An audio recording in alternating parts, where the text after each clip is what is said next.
the quality of your life is hugely impacted by the quality of the questions that you ask yourself. Now, when we think about what that means, we need to be aware of the self-talk and the questions that we habitually ask. So if we ask ourselves negative questions like, what if it goes wrong? How come this always happens to me? Why don't I ever get what I want? Those kind of questions shape our experience and shape what we're focused on. Our subconscious mind acts as a filter and it deletes other information. The questions you ask it are the questions that it will try to answer. So when you say, what if it goes bad? Your subconscious mind is now on the lookout for everything bad that can happen because you've asked it to focus on that. So the quality of our questions really does impact the quality of our life, because if we start to ask better questions, then we'll start to get better outcomes, because we'll start to search out those outcomes that are serving us and that are guiding us to better places. So I often ask people to be aware of the questions that they ask and even write them down so that they can see them.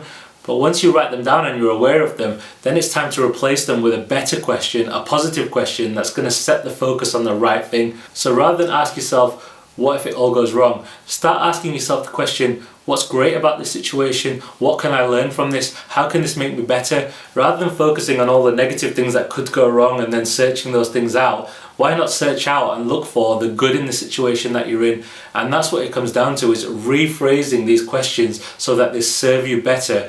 And if we want to be successful, and by successful, I'm not just talking about business and finances, I'm talking about true wealth, which is love, happiness and joy.